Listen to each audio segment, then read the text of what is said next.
What's up, guys? It's Andy Drifter. Thank you for tuning in. Today's video is going to be part 7 of some of my favorite autographs of my collection. This is going to be the wrestling edition. When I was a kid, I had two obsessions: baseball and baseball cards, and wrestling. I watched it all. The WWF, which shows you my age, the WCW, hell, I even watched the ECW, which used to air on ESPN. If there was a ring and guys were throwing each other around, I was watching it. I remember when I was younger, my parents would often go out Saturday nights, so I was home alone, and that's when I watched the WCW that aired on TBS. I had a pair of 10-pound dumbbells on standby that I would utilize during the commercial breaks. I had a large pillow that I would practice my moves on. I would jump off the couches. It was quite a scene, and I'm very glad that there's no footage of that exists today. Fast forward to now, as an adult, it's been many years since I've watched wrestling. I do know all the major players. I do watch the Pat McAfee show just about every day, so what limited knowledge I have of the wrestling scene now comes from watching that. That being said, I have been quite lucky to meet some of the best to ever step in the ring, both past and present. I've gotten their autographs, and I'm going to share some of them with you today, so I hope you enjoy this video. Starting off, you are looking at an autographed 8x10 by the one and only Ricky the Dragon Steamboat. He was inducted into the WWE Hall of Fame in 2009. His first stint with the WWF was from 1985 to 1988. It was during that time he became the heavyweight intercontinental champ as he beat the Macho Man Randy Savage in '86 and defended that title several times after. It was around '88 when he had his first child. He wanted to take a break from the ring, but Vince McMahon had other ideas. So they had a bit of a falling out.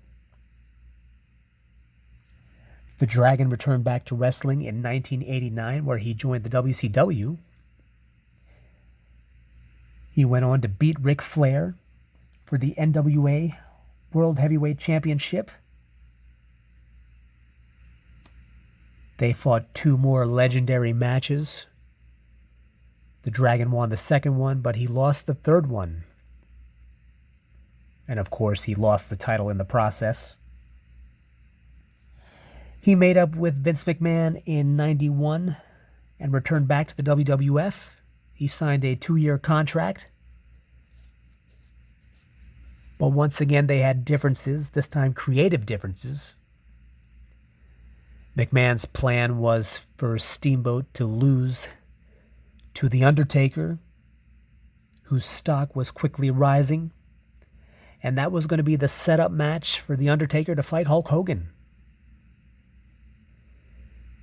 The Dragon refused to go along with that storyline, and after a year he left, and he went back to the WCW, where he fought for the next 3 years. Ultimately, he did make up with Vince McMahon, and now he is an ambassador for the WWE. He's had a great presence, both in and out of the ring. He's mentored and trained several fighters. One worth mentioning is former WWE diva Ashley Massaro, who also I was lucky enough to meet in 2018. Unfortunately, she took her own life the following year. I met the Dragon in St. Louis. It was kind of weird. It was at a autograph signing with former St. Louis Cardinals. And they just kind of randomly threw him in there. But I was pretty psyched about it. He was one of my favorite wrestlers as a kid. So I got a chance to get a picture with him, tell him how much I admired him growing up. So that was a special moment for me. As you can see on the lower right-hand corner, this photo is authenticated by Beckett. He's got a beautiful signature. These old school wrestlers, not just wrestlers, athletes, they really take pride in their autographs, and they really take their time. So there you have it, an autograph 8x10 by Ricky the Dragon Steamboat, authenticated by Beckett. You are looking at a 2017 Topps card signed by the boss, Sasha Banks, who along with Naomi are currently the WWE Women's Tag Team Champions. Sasha Banks has had an eventful month. On May 8th, she threw out the first pitch at Fenway prior to a Red Sox game. Despite growing up in Boston, she said that was her first time at Fenway. Prior to throwing out that first pitch, she did some trash talking, said some things about her cousin Snoop Dogg, as well as Mariah Carey and 50 Cent.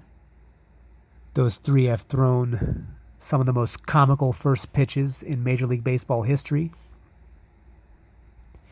And then this past Monday, she staged a walkout on Monday Night Raw, along with her tag team partner.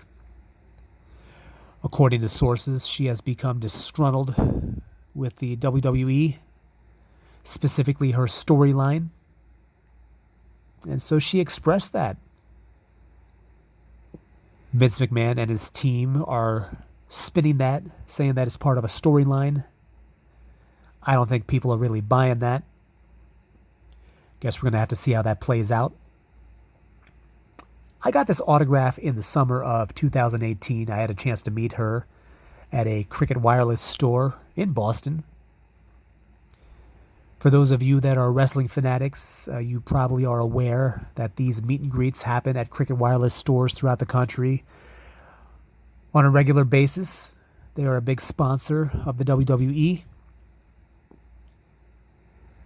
And you best to show up early at these meet and greets. Let's say, for example, it starts at 1.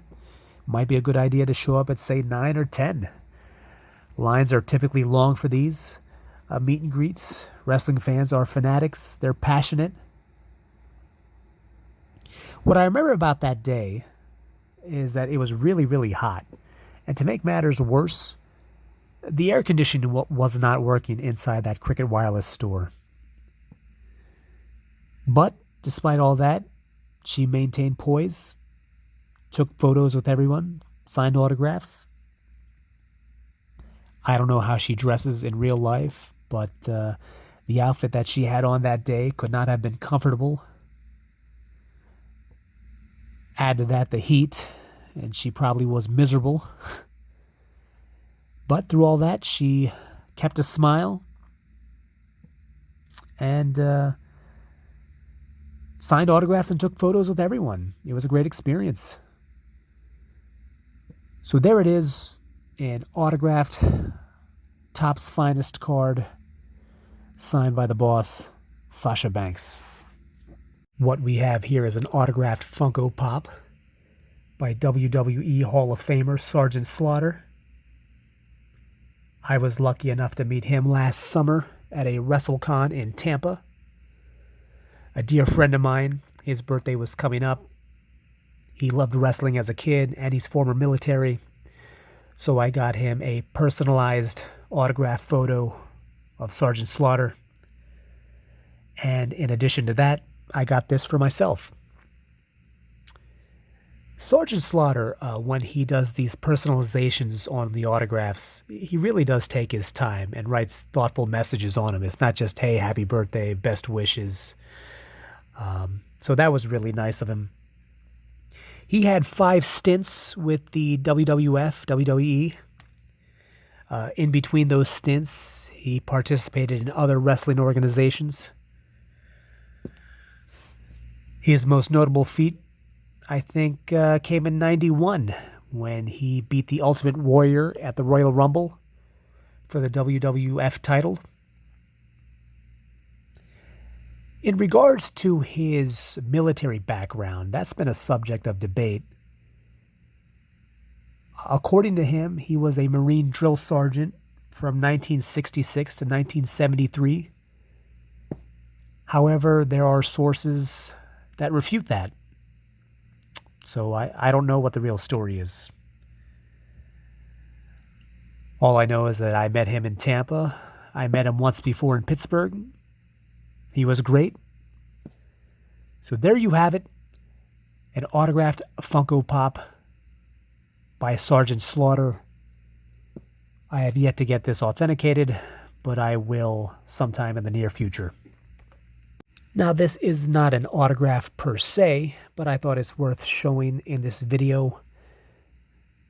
This is a 2021 hobby box of Upper Deck AEW cards.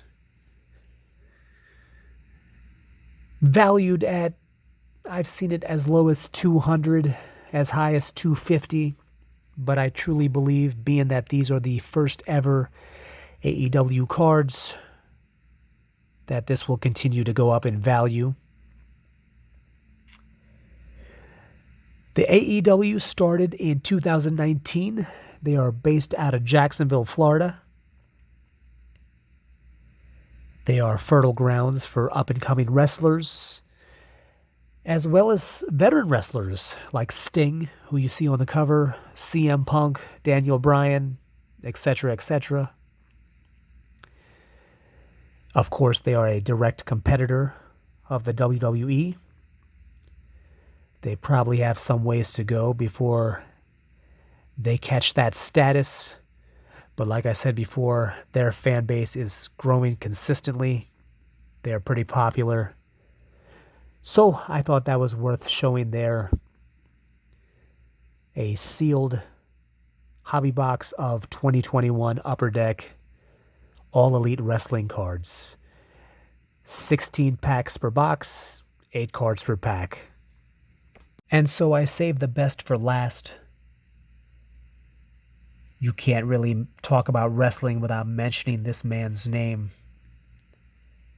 16-time world champion, the Nature Boy Ric Flair. For those of you that are subscribed to my channel, perhaps you saw when I got this autograph a few days ago. It was at Autograph Fest in East Rutherford, New Jersey. It was presented by BG Entertainment. Ric Flair, I mean, it would take me several hours to go through his list of accomplishments. He's done it all. WWF, WWE, WCW. And this summer, he will make one last return to the ring. It's going to be part of an independent wrestling circuit by Jim Crockett Productions. I'm not sure who he's going to fight, but at 73, he's still going strong. Wrestling fans know that he had a health scare in 2017. It was a pretty close call, but he made a full recovery, and he's doing his thing. He does quite a few autograph signings. Matter of fact, in a couple weeks, I hope to go to a Comic-Con in Orlando, and he will be there as well. But anytime he does a signing, the lines are huge. He is one of the fan favorites. I mean, to me, in my opinion, when you talk about wrestling, you got Ric Flair at number 1, and then you got Hulk Hogan at 1A. Or the other way around, whatever. My aspiration is to one day get Hulk Hogan's autograph on this picture and complete the duo. But there you have it, an autograph 8x10 by the greatest to ever step in the ring, the Nature Boy Ric Flair, and that is authenticated by JSA. So for those of you that are part of my age demographic, perhaps that video was a little trip down memory lane. Before I end this, I want to make a few announcements. I am still doing my 200 subscriber giveaway. I will be giving away this autographed 8x10 Lawrence Taylor photo. It is authenticated by JSA, and it's got the Hall of Fame inscription. So please, if you plan on subscribing to my channel, make your status public.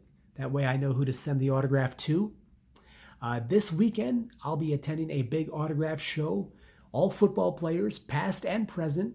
So I'm pretty excited about that. I will upload footage of any autographs that I get and share it on my channel. I want to thank you for taking the time out to watch this video.